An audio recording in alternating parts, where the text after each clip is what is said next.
There you go. You have the power. The power is in your hand. Cool. Today I'm Okay. joined. Today I'm having a conversation with the wonderful, the handsome Mr. Van Veek. I call him Mr. Van Veek, but his name on his ID is Ilan Solomons. How are you, man? It's great to catch up with you. How are you doing? Yeah, all well in yourself, Mr. Phukuje. No, I'm great, man. It's been a while to hear and catch up with you. It's a great pleasure. So how are you doing in terms of work in your workspace? How you Yeah, coping? no, things are good. We're adapting to this new normal. Yeah, Um, working in the pandemic. yeah. We've returned our work in an industry that's regarded as essential service. Hmm. And we've been back since level 4, the beginning of May. I've Yeah, been back in the office. So that also kind of working in a physical space with people again. That's also taking time to adapt, and online meetings and online events and all these things, and visiting sites, new protocols that have had to be put in place to minimize risk. These and communicating with all our stakeholders. This is very important. These yeah. have all been very, very powerful, learning curves for all of us. Yeah, quite interesting, man. I think just for the purpose of the recording, if you could just do a young introduction, who are you and what do you do? You know what I mean? What are the basis of this conversation? Because the aim was to get you on board to speak to me about the PR industry, but who am I speaking to, in terms of your profession? What do you do? Okay, so my name is Ilan Solomons, as you said. I Yeah. am a corporate communications content specialist. I'm responsible for production of all content across all platforms, reports, newsletters, internal, external communications, communication strategy, social media strategy. Mm. All in a nutshell, all aspects of content, media, stakeholder relationships. Yeah, all those aspects that relate to content production. Wow, that sounds actually like a very big role in a communication space. You know what I mean? Like you're the big guy. You're the big guy. And maybe take me back to when you started, man. In terms of what you studied, what qualification you have. Just before you became this huge, massive guy, and how you. Maybe we'll then later on get to the stages Oh, of. okay. The check is in the post, Fukuja. Thanks, man. I've always been accused of having a big head. Now you're just inflating the situation. But anyhow, Yeah, um, yeah, my background, I studied journalism, yeah. and then I worked as a journalist for around 5, 6 years. What Um, 19 was those? 5, 6 years, man. I mean, like some of us have only been in the industry for less than 10 years. it was it's a few years back. Yeah, and I worked specifically in the trade publications. I worked for a leading mining Yeah. and engineering publication, But was that your and first experience? Like, did you come in as an intern at that time, been exposed to look, I had journalism? worked like No, it was my first job. I had worked internships, Yeah. learnerships. I did have that throughout my studying time. I did Yeah. those. I did a Within a space few. of journalism, though. Yeah. Okay, cool. I did I did a stint at a local radio station as well, news reading, excuse Wow, me, over eh? holiday period. I can just Small imagine radio you. station. I can imagine you there at 702 Jacaranda. No, no, nothing that exciting. If I Yeah. told you the name of it, you'd be shocked and bored. In fact, I brought the age down by about 70 years, and Yeah, that's being generous to the people that work there, the yeah, listenership. yeah, But I learned that.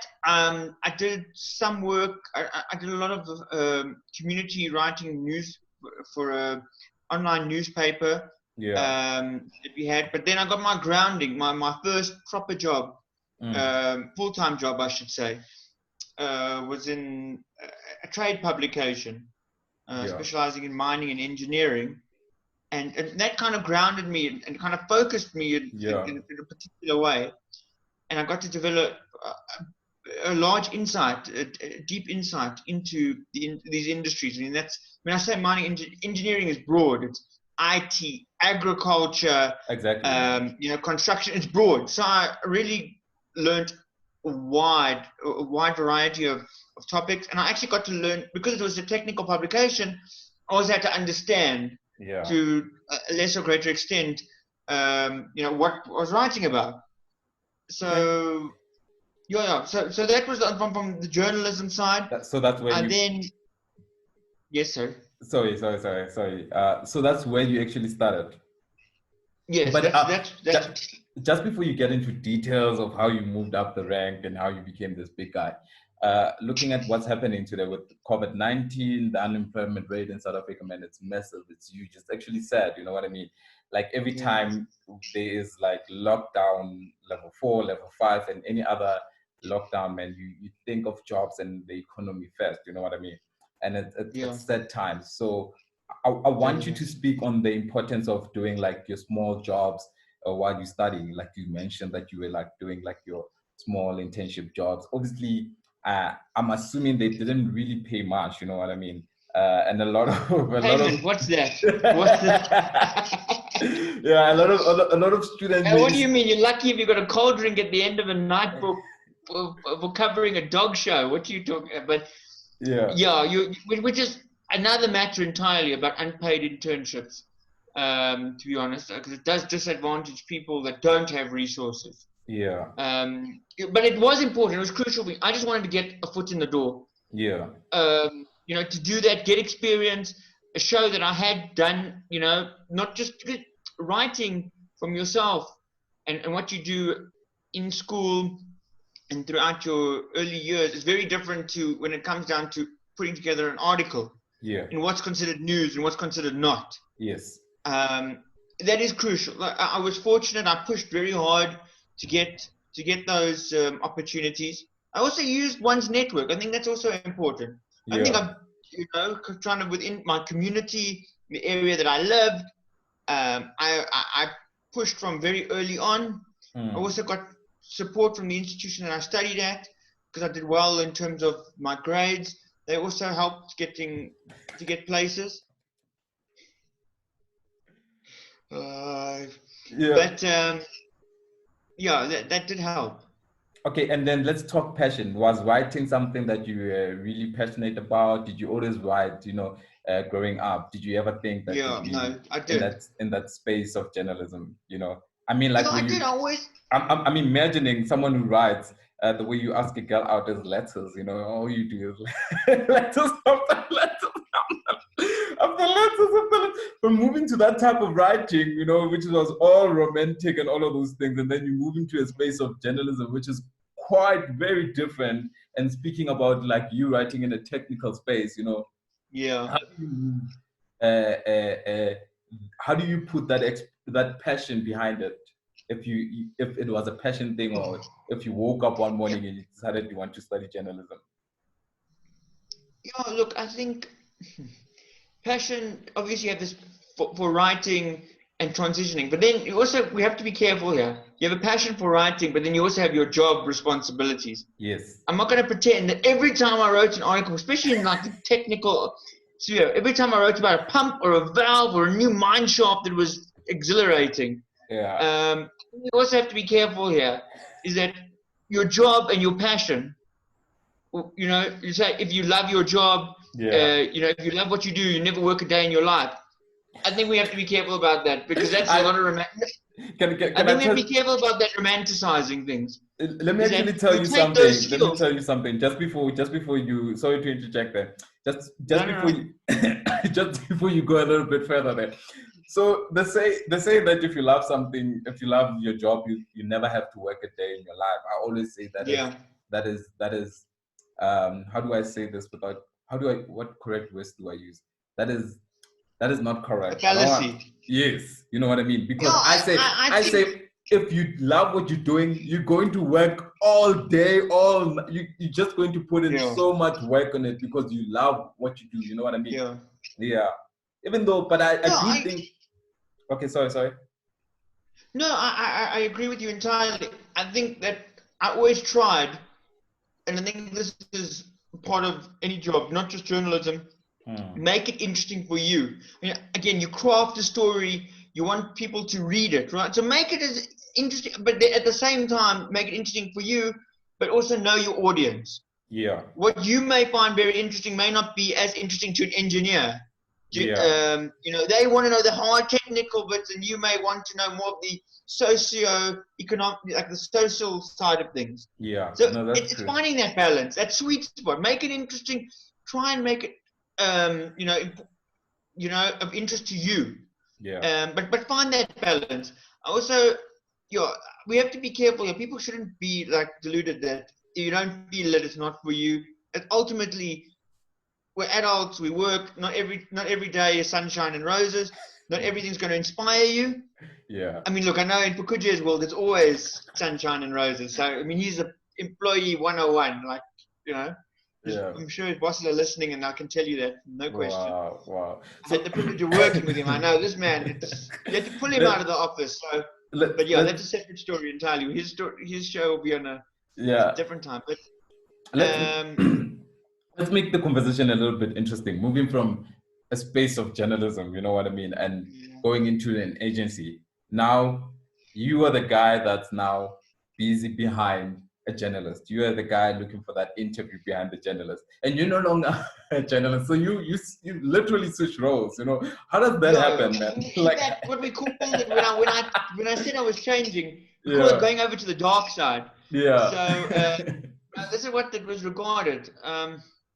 See, that is a total mind shift. But you do understand, appreciating what's newsworthy to a journalist. Yes. That understanding to me was advantageous. Yeah. I also, during that time, I moved quite a bit away from the writing, more account management side, which is another aspect of it. Yeah. But the nature of how one's role evolves. Those skills are interchangeable, but you also grow in different places and different aspects of your character, and that, they develop as you develop it within a particular role. So I found that interesting. It was also, you have those personal relationships with journalists. It will take you to some extent. Journalists, there's this code of solidarity in one way or another. But ultimately, if you give them garbage stories, you're not going to get interviews. Yes. There's only so much friendship will carry you. It was still very interesting changing over, and I still enjoyed the work. I moved to a technical, to a PR agency that's industrial public relations, something that I was very familiar with. I had clients that I was, very familiar with the sort of work that they did. In fact, it was very interesting. It was often press release, clients' press releases I used to receive and interview a lot. So that helps a lot. Yeah. That continuum, having familiarity, and that's something that I think is important. You offer to unemployed people starting out in the industry, read widely. Yeah. Obviously, watch broadcast, but read, genuinely read. Yeah. I think that our concentration spans have declined, and we live in a TikTok era. If it's not 20 seconds, we can't concentrate. Yeah. No, I'm not calling out you specifically, Phukuje. I know you. No. It actually changes. I think also for creatives, and how they communicate and how they structure their communication, man, it's quite different because their audience attention span has shortened. That's the reality. It has. Yeah. And but still, you have to push yourself to learn more. I think that is crucial. Yeah. Journalism, you need to read widely. To be good, you need to be able to think in depth. You need to be able to ask questions, not just the normal how, what, where, why, when. You need to you need to be able to understand questions that have nuance, that show understanding, and that will be reflected in the stories you produce. Yeah. And I think the same is true for a PR agency. When if you're in the writing or you're interviewing a client for a press release or to pitch a story, you need to really understand their product. If that means sitting down with one of their technical managers or their product books, their all the products, and going through it, you need to understand that. Yeah, no, that is crucial. That is very important. And I just want to a little bit go back with regards to what you spoke about friendship and the journalist and within the media space. You know what I mean? because sometimes a lot of people or a lot of mistakes that PR pros tend to make that mistake that because I'm friends with Ilan can take any garbage that I give, I give Yeah. Ilan, you know. And sometimes Ilan Yeah. is like, can you think about my audience? Can you think about my viewership? Can you think about my readers? You know what I mean? If Yeah, I give you exactly. something that is not relevant to your readers, it will not benefit you in any way because your readers Yeah, it's going cannot to be damage the reading. brand. Yes, Absolutely. yes, I mean, we yes. all want to help people out, but help me by help. I'll help you, but you need to help me. So, and I genuinely, Yeah, you're right. That friendship will only carry you so far, and ultimately, even when you go up senior up the ranks, and your friends or editors or managing publishers, whatever it may be, yeah. they ultimately news is a commodity, and it's harder and harder for all these publications to get advertising, Hey, to that's true, sell man. ad space, That's very true. which Hey, is which and this commodity is becoming should be more and more valued. um you know better than I do the amount of publications that disappeared during over the COVID. last 18 months. I mean, even during lockdown, some major media houses have collapsed. So a good story, there's less mediums, and those mediums is going to be, it's a lot harder to get your stuff published. Oof, that's really, really tough. I want to speak about, Yeah. I want to move on now and speak about how did you find that jump over from being a journalist to being a PR pro? You know what I mean? How did you find that change? You know, I feel like it was a very big change that not everyone and anyone can just adapt and quickly, smoothly run it like a well-machined oil. Yeah, I agree with you. It is a transition. Some people can do it seamlessly, others not. And I think that as much as there's some of that, there is a change. You go from producing it, looking for the stories, to receiving it. The nature of the relationship changes. Um, you know, Obviously, as a journalist, you're very conscious, more and more so, about how many people read your article. um, you have that pressure, and probably also, like, you're aware of the pressures on the newsroom Yeah. in terms of resources and finances. You're conscious of that. But when you're in PR, if the client doesn't get X amount of media coverage, or that media coverage doesn't lead to sales, the contract with the client is in jeopardy. Yeah, yeah, That pressure becomes very real. yeah, And justifying. And even when you get good media coverage and that doesn't translate into good sales, this is when it becomes, especially for clients that are selling something as opposed to brand building. yeah. That's also very important. That some people don't use PR just purely for sales. It's an element to assist in marketing, Yes, but they record a good campaign by how many sales of a particular item, yes. and that's even in the industrial sphere. So I mean, you probably could talk more to that currently than I can, because I've moved on to the corporate Yeah, communication side, yeah. I, where mhm. I think personally, like I've always said this, you know what I mean? I've had conversations and a little bit of debate about what PR is and what PR is not, you know what I mean? And a lot of people will tell you that PR is not sales. And I certainly disagree with that because you can't, I disagree. you All can't, this PR is not marketing. PR is not yeah, yeah. PR is marketing. I So don't if, care. Yes, you're right. On a theoretical level, originally it was separate, but it's not yeah. anymore.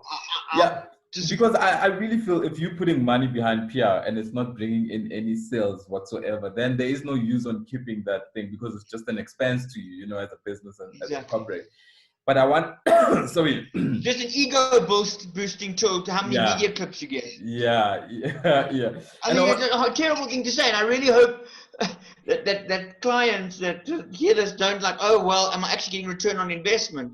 I do worry for that, but I worry, and I apologize if anyone here is going to be in trouble. But that's not that, like, it's important. It's still a very powerful tool if used correctly. yeah, yeah, PR no, broadly. When I refer to PR, Thapelo, it's not just your press release. yes, For me, PR is comprehensive.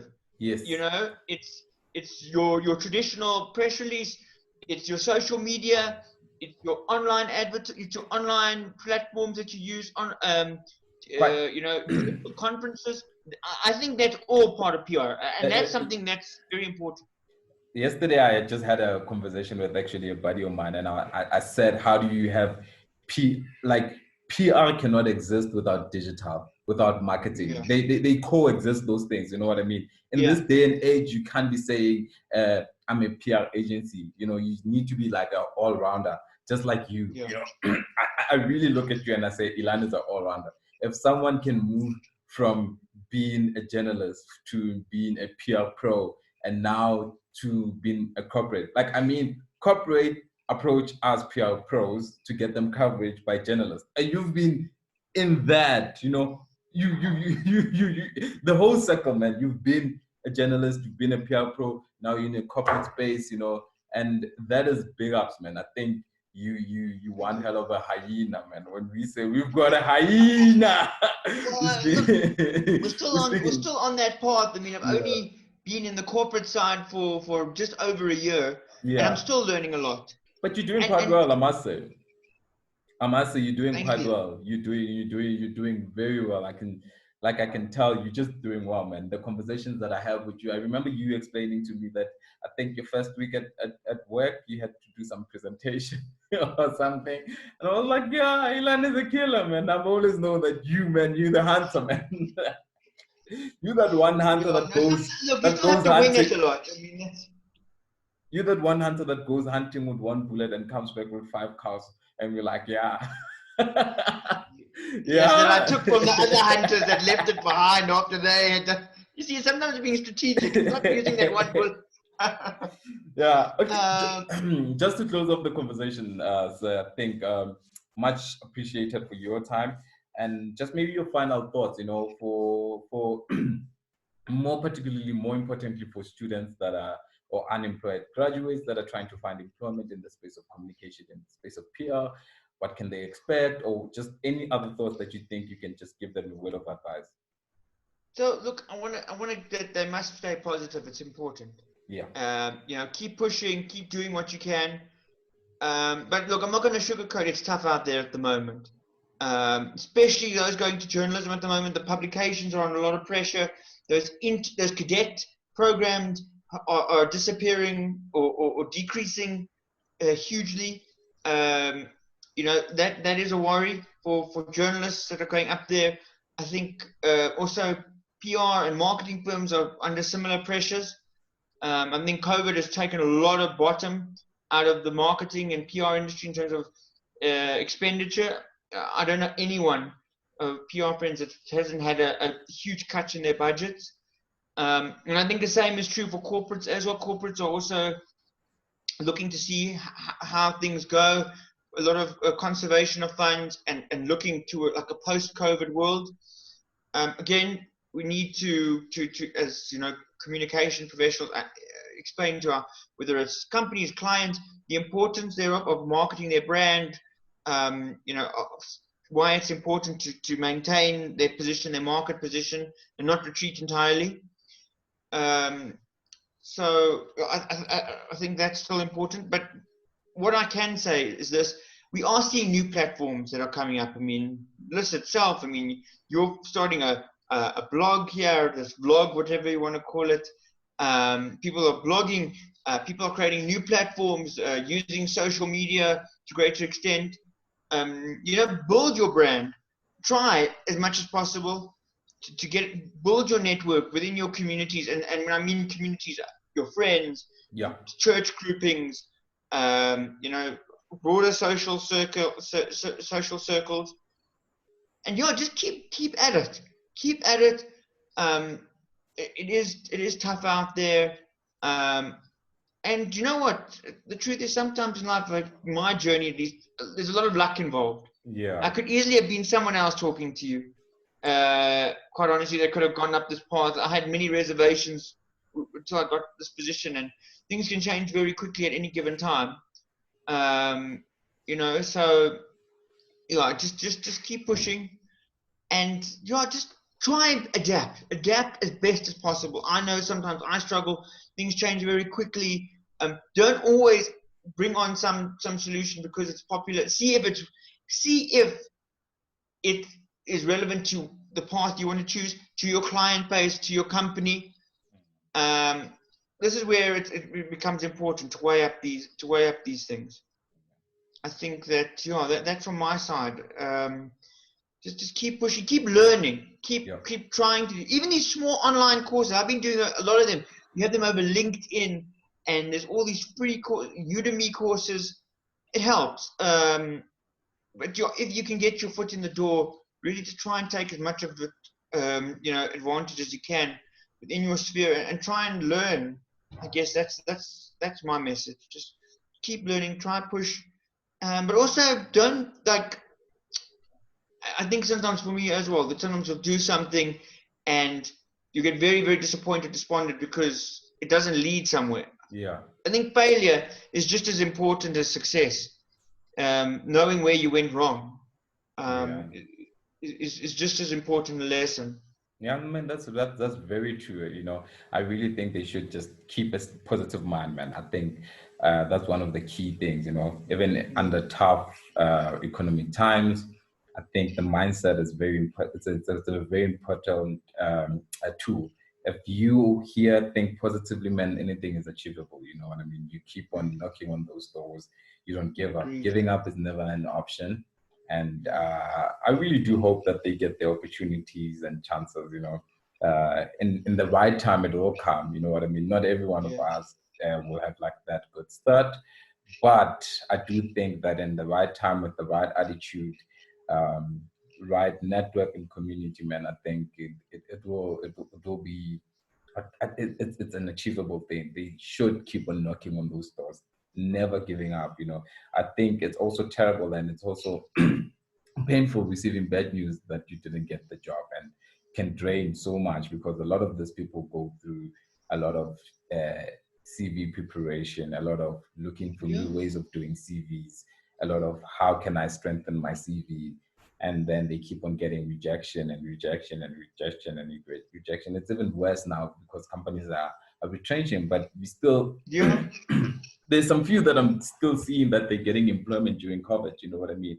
And I think the key there is to just focus your energy, put your energy on in a positive mindset. Don't compete with anyone. Just keep going, man. And I think it's possible.